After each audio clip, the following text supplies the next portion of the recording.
Muli kong dinalaw si Lola Concepcion ng matandang bulag sa bukid. Pagkarating ko nga sa kanila, nakita ko agad si Kuya Genaro, ang anak ni Lola Concepcion na nagkaroon ng problema sa pag-iisip noon. Isang buwan na rin ang nakalipas nung last na dalaw ko sa kanila. Ngunit kamusta na nga ba si Lola Concepcion? Sa aking pagdalaw nga ay napagalaman ko na katatapos nilang raw magsibak ng panggatong nila. Naagad naman akong namangha sa ginawa ni Lola Concepcion na sa kabila ng kanyang sitwasyon ay pinipilit niya pa rin gawin ang mga bagay na ito.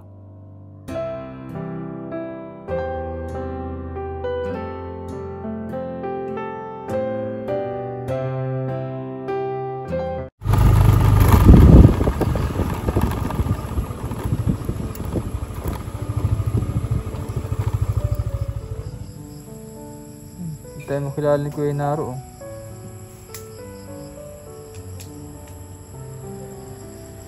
Ayan, so mga babayan, natin dito tayo sa bahay ni Nanay Concepcion at muli natin kakamustahin. So yun nga, nakita ko si Kuya Genaro nandun. Ayan o. Di siguro tayo nakilala kasi naka-helmet pa. Ayan, so meron tayong dalang doon na sila. So, meron tayong dalang bigas po. Yan, so kahit papaano naman po ay talagang malaking katulungan to kasi nung nakaraang buwan nagdala tayo ng bigas. At yung salamat talaga kay Ma'am Monica na meron pong binigay na tulong po para kay Nanay Concepcion, no? Ayan. So kumusta na nga ba sila kasi wala naman kasing ibang tumutulong din sa kanila.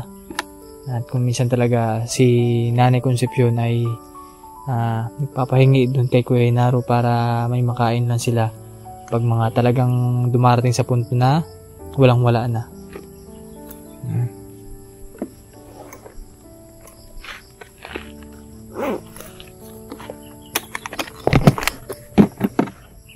So kasama natin ngayon si Mrs. Siya ang ating videographer for today's video. Pasan guys Kuya Genaro tumalis.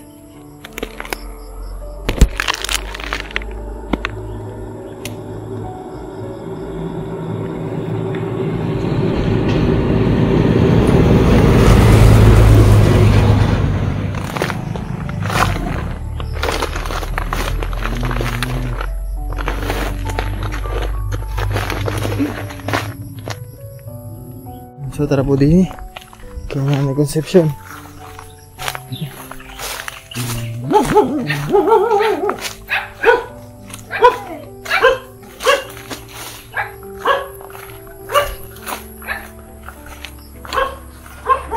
Ayan. Ayan.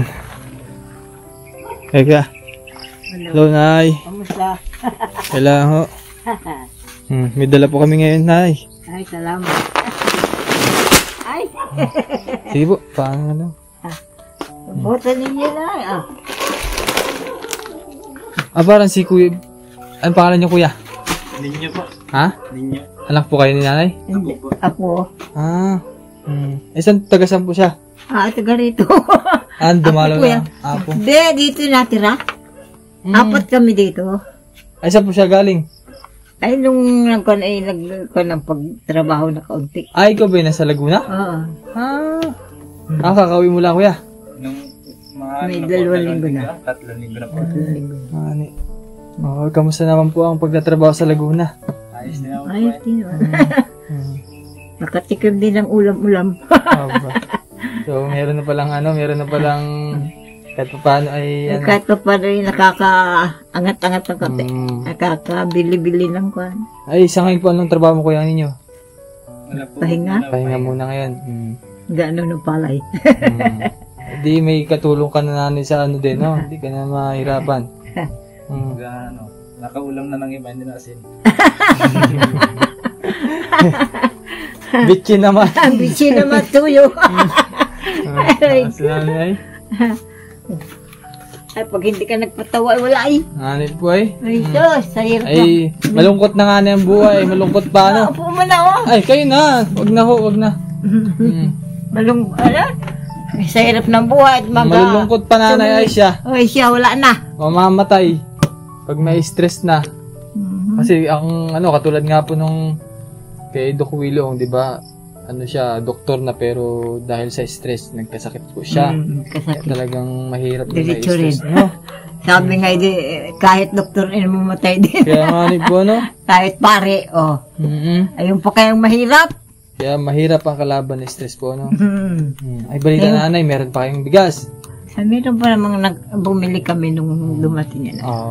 Mabuti na lang din po. At, yun nga, talagang mahirap ang buhay.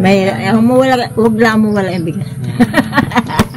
Kahit mawala na yung udam-udam, ay may gulay-gulay naman. Ayos na. Pero parang nanalaba si Nanay Concepcion, ano? Ay, awan. Kung nataba, baga kung napayat. Ano ba eh? Nataba sa kwan, sa asin. Namumuti kayo, Nanay, namumuti. Namumuti si Nanay Concepcion na yun. Ay, nilalis ang langkon ay. Kasi kukuha ng kahoy. Pag ako nainip, gasibak ng kahoy. Gasibak pa kayo? Ay, pag walang igatong. Kakainip naman. Ay, sino po nagsibak nito? Ako. Ay, ikaw yan? Yung inyong kinuman dyan, Yung Nanay, matrikataw. mga nasa gilid mo? Oo. Ikaw nagsibak niyan? Eh, hindi ba man din na igatong ko na? Hindi mo na dadali yung kamay mo. Dalawang sako, yung inyong kinuman dyan, tinalas. Natuyo na. Ubus na. Ganun na yun. Kailan mo pa sinibak yan? Ngayon lang. At wala na kaming kwan. Kahoy.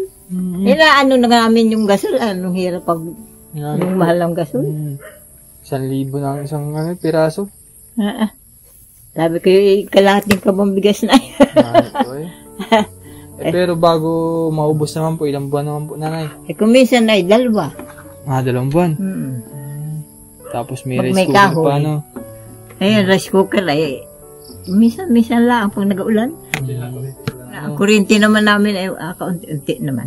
Meron ng panibagong matulong ulit sa SK ninyo. Diyan. Saan si Kuya Hinaro pala? Nandiyan na. Umalis po ay.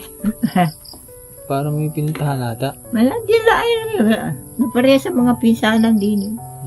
Ano dyan po sa kamag-anakan niya yan? Doon sa tindahan doon. Namamasyal. Ay kayo namamasyal din po, Nanay, doon. Ay, namamasyal ako din sa bomba. Ay, kamusta naman po ang bomba niyo? Wala nang problema? Wala na. Malinis na po, malinis na. Kung pa rin, may amoy-amoy. Madalang pati yung bombahan. Madalang gamitin, ho? Madalang pati yung bombahan. Wala namang naigib ako rin laak. Ay, yung iba ay daming naigib. Ay, di na. Po lagi nagagamit po, ano? Oo. Kaso din sila Hindi niya isa. Eh, Nanay, at binisita ka lang ulit namin para makapagdala po ng konting tulong din Salamat. po. Ay, kamusta naman po kayo niyan? Ito. Wala naman pong naramdaman. Wala. Mabuti. Nauupo lang. Malakas na sa trabaho. Masakit-sakit ang tuhod. Ay, dahil na siguro natin sa sa Saka, maalat. hindi, nung araw ay galaba, plancha, siguro pasma.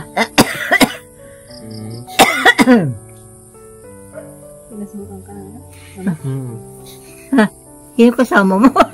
Si Mrs. po. Ay! Uy! Kala ko sino. Nagulat si Nanay. Kala may umimik na babae. Hindi ka si Nanay kay. Ay, nagka. Talaga nining akikan. Aninaw ko kayo ay maitim. Magaling at nasamahan mo yan. Ay, nasamahan ba ako? Baka mamaya din maligaw baga. Hindi, baka kainin po siya. Pag naiwan, kainin po siya. Ay, naku. Biro lang yan, ha? Yari tayo doon, Nanay, at nakakain ng ibang pusa. Walang ulam. Baka mabungka. Kasama-sama. Naku, baka mabungka ang pusa. Parang siya, baka Nanay na, baka mamay Hindi, uso kayo yung mga kain ng pusa. Kain na ng pusa. Hindi ka buhay yan. Nanay talaga, Ang kapatawalaan kami pa. Pag nagkakwentuhan kami din. Baka naman, Nanay, hindi nakapawiin. Ay siya, bahala ka. may bunta, may garuti ka na. Ano ninig? May garuti ka pag may kasama kang iba. Talaga naman, napakasaya ni Nanay Concepcion.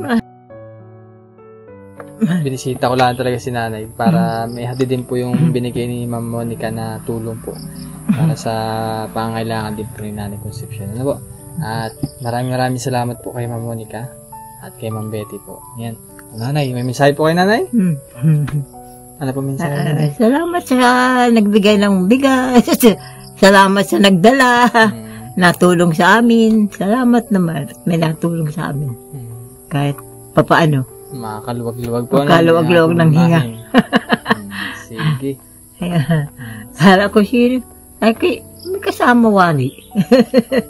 Ay, yung ano po, puting pusa. Puting pusa. Kasama ka puting pusa. Ay siya. Sige, Nanay. Salamat Sige, po. salamat din.